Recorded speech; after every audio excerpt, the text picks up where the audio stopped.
Dear students, today we are going to start with the basic introduction of exercise 3.6, pair of linear equation in two variables.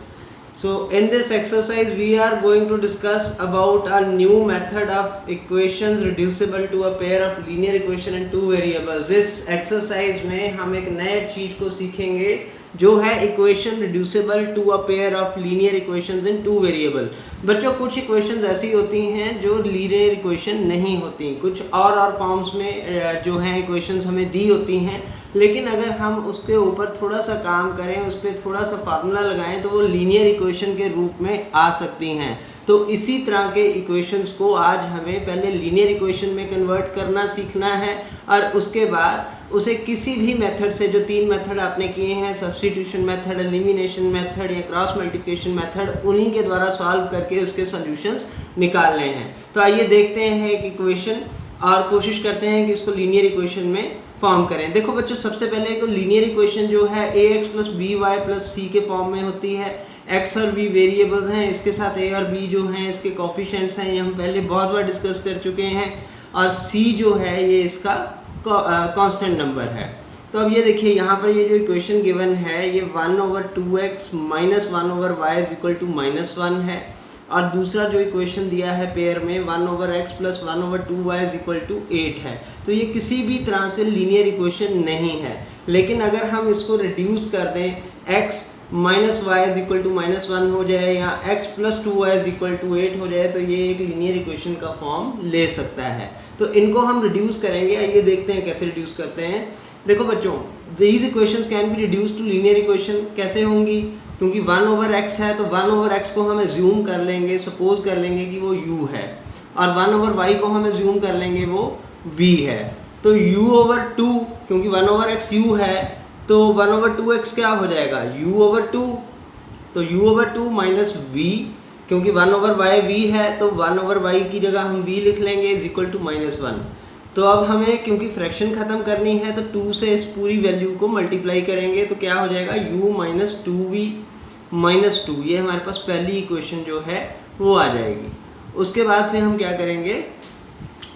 1/x plus 1/2y is equal to 8, ये हमारे पास दूसरी equation है। इसको u और v में पहले हम deduce करेंगे इक्वेशन को, तो वो क्या बनेगा? 1/x जो है वो u बन जाएगा और 1/2y जो है v/2, जैसे हमने ऊपर किया था, तो v/2 हो जाएगा इज इक्वल टू 8। इसकी भी फ्रैक्शन हमें ख़त्म करनी है, तो ये मल्टीप्लाई हो जाएगा u से और 8 से, तो 2u plus v is equal to 16, ये हमारे पास दूसरी इक्वेशन आ जाएगी। अब हम इन इक्वेशंस के पास, क्योंकि हमारे पास दो लीनियर इक्वेशंस तैयार हैं, कौन कौन सी हैं? u minus 2v is equal to -2 और uv plus v is equal to 16। अब इन दो लीनियर इक्वेशंस को चाहे हम एलिमिनेशन मेथड से या सब्स्टिट्यूशन मेथड से या क्रॉस मल्टीप्लिकेशन मेथड से किसी भी तरीके से सॉल्व करके इनके सॉल्यूशंस निकाल सकते हैं। बहुत ही आसान हो गया है इनको सॉल्व करना। तो आइए देखते हैं इसको आगे कैसे सॉल्व करना है। देखो ध्यान से देखो, ये दो इक्वेशंस को अब मैंने क्या किया, अब हम सब्स्टिट्यूशन मेथड का यूज़ यहाँ करेंगे। ये जो पहली इक्वेशन है इसमें से हमने u की वैल्यू ले ली -2 प्लस 2v। अब इसी वैल्यू को हम इक्वेशन 2 में पुट कर देंगे, तो 2 into -2 plus 2v plus v is equal to 16, ये वैल्यू आ गई। तो 2 2 जा 4 -4 आ गया, 2 2 जा 4 4v plus v is equal to 16। तो हमारे पास क्या अमाउंट आया, यहाँ पे क्या वैल्यू बचा? -4 plus 5v is equal to 16, या 5v is equal to 16 plus 4 20। तो v की वैल्यू क्या आ गई? 20/5 इज 4, ये वैल्यू आ गई। अब putting the value of v in equation 1, v की वैल्यू को अब हम इक्वेशन 1 में डालें तो क्या आएगा? u minus 2 into 4 is equal to -2, तो u minus 8 is equal to -2, और u की वैल्यू क्या हो जाएगी? -2 प्लस 8, और u की वैल्यू क्या आ जाएगी? 6। 8 में से 2 गया 6, लेकिन बड़ी वैल्यू के साथ पॉजिटिव साइन है तो प्लस का निशान आएगा, तो 6 आ जाएगी। क्योंकि ये हमने एज्यूम किए थे u और v, तो हमें x और y में दोबारा से इनको पुट करना पड़ेगा। तो x की वैल्यू क्या है? 1/u, और y की वैल्यू क्या है? 1/v। तो x की वैल्यू क्या हो जाएगी? 1/6, और y की वैल्यू क्या हो जाएगी? 1/4। इस तरीके से हमें इन इक्वेशंस को सॉल्व करना है। तो आइए कुछ और एग्जांपल्स लेके आपकी बुक की इसको समझने की कोशिश करते हैं, और हर तरीके का सम आपको समझ आएगा। अगला आपका जो NCERT बुक के अंदर एग्जाम्पल 17 दिया है, solve the pair of equations 2/x plus 3/y is equal to 13। ये पहली इक्वेशन है। दूसरी इक्वेशन है 5/x minus 4/y is equal to -2, ये दूसरी इक्वेशन गिवन है। तो हम इस इक्वेशन को अगर हम ध्यान से देखें तो 2 × 1/x भी लिख सकते हैं और 3 × 1/y भी लिख सकते हैं। सिमिलरली 5 × 1/x माइनस 4 × 1/y इस तरीके से भी हम लिख सकते हैं, क्योंकि 2 × 1 इज 2/x हो जाएगा। तो इसी तरीके से हमने इस तरीके से इन दोनों इक्वेशंस को लिख लिया। अब हम क्या करेंगे आगे, बोलो बोलो फटाफट, क्या करेंगे आगे? अब हम इन इक्वेशंस को रिड्यूस करेंगे सिंपल फॉर्म में, लीनियर इक्वेशंस के फॉर्म में। तो now to reduce these given equations in the form of linear equation, तो हमने क्या किया, 1/x को p मान लिया और 1/y को q मान लिया। तो अब क्या बनेगा, 2p + 3q is equal to 13, ये वैल्यू आ गई, और 5p - 4q is equal to -2। तो अब मैं एलिमिनेशन मेथड यहाँ यूज़ करूँगा, ये ईजी लगेगा यहाँ पे। तो एलिमिनेशन मेथड को जब हम यूज़ करते हैं तो मैं इक्वेशन 3 जो है हमारी 2p + 3, इसको मैं 5 से मल्टीप्लाई कर दूंगा और इक्वेशन 4 को जो है 2 से मल्टीप्लाई कर दूंगा।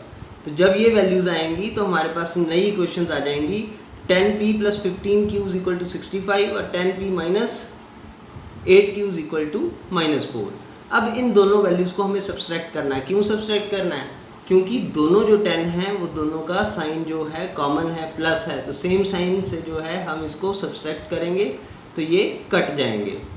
तो 10 और -10 कैंसिल हो जाएंगे, 15 + 8 इज 23 और 65 + 4 इज 69। तो q की वैल्यू हमारे पास क्या आ गई, 69/23 यानी कि 3। अब इस वैल्यू को हम इक्वेशन 3 में पुट कर देंगे। तो 2p + 3 × 3 इज इक्वल टू 13, ठीक है ना। तो 2p is equal to 13 - 9 that is 4 और p की वैल्यू हमारे पास क्या आ गई, 4/2 दैट इज 2। अब हमें पता है कि q की वैल्यू क्या है, 1/y, तो q वैल्यू क्या आ जाएगी, 1/3। उसी तरह से p की वैल्यू क्या है, 1/x, तो उसकी वैल्यू क्या आ जाएगी हमारे पास, 2, 1/2। अब हम अगली इक्वेशन पे चलते हैं बच्चों। ये इक्वेशन जो है वो कह रही है, solve the following pair of equations by reducing them in the pair of linear equations. तो अब यहाँ देखें, ये थोड़ी इक्वेशन जो है थोड़ी डिफरेंट फॉर्म में आई है। तो 5/x - 1 plus 1/y - 2 is equal to 2, ये एक गिवन इक्वेशन हो गई हमारे पास। दूसरा जो पेयर का इक्वेशन है 6/x - 1 minus 3/y - 2 is equal to 1। अब देखो, क्योंकि 1/x - 1 को अगर हम एज्यूम कर लेते हैं p और 1/y - 2 को हमने एज्यूम कर लेना है q। देखो, क्योंकि दोनों जगह अगर आप ध्यान से देखें, x - 1 दोनों जगह कॉमन है इक्वेशन में और y - 2 ये भी टर्म इक्वल है। तो हम 1/x - 1 और 1/y - 2 को एज्यूम करेंगे p और q में, क्या करने के लिए, इन इक्वेशंस को रिड्यूस करने के लिए। तो हम इस इक्वेशन को 5 × 1/x - 1 plus 1/y - 2 is equal to 2 लिख सकते हैं।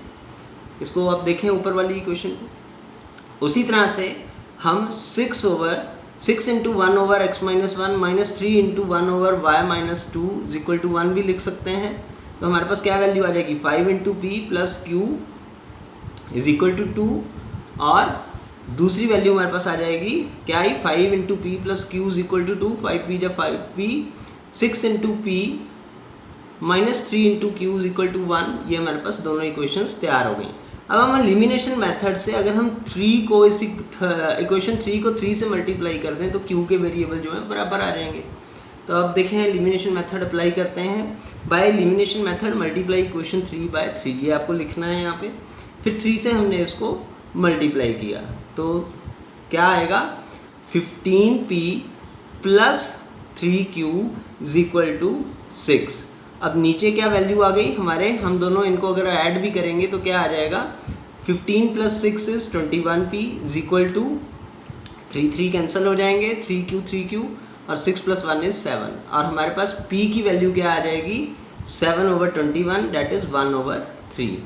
इसी वैल्यू को अब हम इक्वेशन 3 में रख देंगे। तो 5 into 1/3 plus q is equal to 2, यानी 5/3 इज इक्वल टू 2 और q is equal to 2 minus 5/3, यानी कि 3 2 6, 3 एलसीएम आ गया। तो हमारे पास क्या वैल्यू आ गई, 6 माइनस 5 1, 1/3 हमारे पास q की वैल्यू आ गई।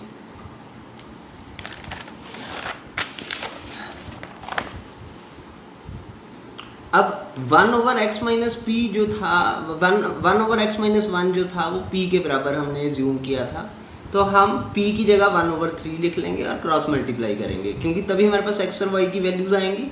तो 3 is equal to x minus 1 और x इज इक्वल टू, क्योंकि जब माइनस का 1 इधर जाएगा तो 4 हो जाएगा, तो x की वैल्यू हमारे पास क्या आ गई, 4। उसी तरीके से 1/y माइनस 2 को हम 1/3 के सामने रखेंगे और कंपेयर करेंगे, तो 3 is equal to y minus 2, यानी कि y जब 3 में 2 ऐड होंगे तो y की वैल्यू 5 आ जाएगी। बच्चों इसको हम वेरीफाई भी कर सकते हैं, चेक कर सकते हैं कि हमारे सोल्यूशन सही हैं या नहीं।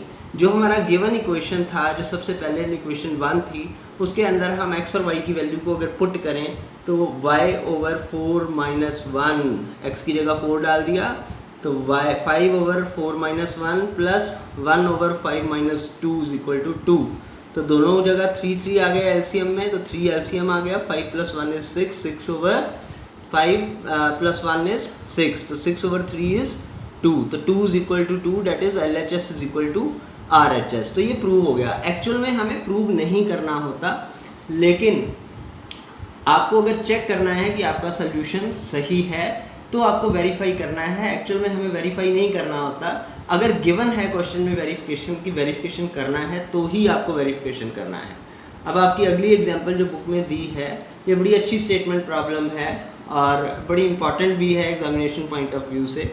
इस तरह के सम आपको एग्जामिनेशन में आते हैं। अ boat goes 30 kilometres upstream and 44 kilometres downstream in the 10 hours. In 13 hours, it can go 40 kilometers upstream and 55 kilometers downstream. तो determine the speed of stream and that of a boat in water. तो देखो बेटे simple सी बात है, पहले तो upstream और downstream को समझे। जब हम पानी के नदी में चलेंगे या लेक में चलेंगे तो वहाँ पर जब हम अपस्ट्रीम्स कहेंगे तो अपस्ट्रीम्स का मतलब है पानी के बहाव के अपोजिट चलना, ठीक है। और जब हम डाउनस्ट्रीम कहेंगे तो डाउनस्ट्रीम का मतलब है पानी के बहाव के साथ चलना। तो इसको बड़े ध्यान से समझना है और याद रखना है। अपस्ट्रीम्स मतलब ऊपर को चलना, तो जब हम ऊपर चढ़ते हैं पहाड़ के ऊपर, अगर हम क्लाइंब करें तो धीरे चलते हैं, वैसे ही अगर हम पानी की स्पीड में अपोजिट डायरेक्शन में चलेंगे तो हमारी जो स्पीड है वो कम होगी। आपको स्टेटमेंट से भी क्लियर होगा कि 30 किलोमीटर पर आवर चलती है अपस्ट्रीम और डाउनस्ट्रीम चलती है 44 किलोमीटर पर आवर। तो अब इनको पहले हमें लीनियर इक्वेशंस बनानी है इनकी, और उसके बाद हमें इसको आगे सॉल्व करना है। तो हमने क्या किया, सबसे पहले एज्यूम किया कि assume the speed of boat in a still water is x। जो स्टिल वाटर है, खड़ा पानी है, जो मूव नहीं कर रहा है, उसमें बोट की स्पीड क्या है, x है। और assume the speed of stream, जो पानी का बहाव है उसकी स्पीड हमने y एज्यूम कर ली। तो speed of boat in downstream क्या हो जाएगी, डाउनस्ट्रीम में हमें फ़ायदा होगा तो x प्लस वाई हो जाएगी, और अपस्ट्रीम्स में हमें जो स्पीड कम होगी तो x माइनस वाई हो जाएगी। तो हमें पता है कि time is equal to distance over speed. Speed निकालना है तो यही फार्मूला लगाना पड़ेगा, ठीक है ना। तो t1 is equal to 30 over x minus y, और t2 is equal to 44 over x plus y. तो हमारे पास क्या टाइम बचा, अब देखो इसे ध्यान से, तो 30 ओवर x माइनस वाई, ठीक है ना, plus 44 over x minus y, x plus y is equal to 10। क्या है ये, टाइम है, 10 आवर्स हैं, और ये दोनों हमारी जो हैं डिस्टेंस है, और स्पीड हमने यहाँ पे एज्यूम की हुई है। अब कंडीशन 2 के हिसाब से 40 किलोमीटर चलती है जब वो अपस्ट्रीम्स जाए, और 55 किलोमीटर चलती है जब वो डाउनस्ट्रीम जाए, और दोनों जो हैं 13 आवर्स के अंदर कवर हो जाती हैं। तो पुटिंग और assuming 1 over x minus y is equal to P and 1 over x plus y is equal to Q, तो हमारे पास क्या इक्वेशंस बन गई अब यहाँ पे, 30p plus 44q is equal to 10, और 30p plus 44q minus 10 is equal to 0, क्योंकि अगर हम ये पॉजिटिव वाला 10 LHS में लेके जाएंगे लेफ्ट साइड में तो माइनस हो जाएगा। Similarly 40p plus 55q is equal to 13 या 40p प्लस 55q माइनस 13, क्योंकि ये 13 भी हमने साइड चेंज कर दी है। अब यहाँ पे हम क्रॉस मल्टीप्लिकेशन मेथड यूज़ करेंगे। हमारे पास A1 30 है, A2 40 है, B1 44 है और B2 55 है, C1 माइनस 10 है और C2 माइनस 13 है। तो इन वैल्यूज़ को अब हम क्रॉस मल्टीप्लिकेशन मेथड में पुट करेंगे। आपको फार्मूला तो याद ही होगा, BCAB, उस तरीके से हमें पुट करके इनको मल्टीप्लाई करना है। तो जब हम P को लेके चलते हैं तो P के पास हमारी वैल्यू आएगी 44 into minus 13 minus 55 into minus 10।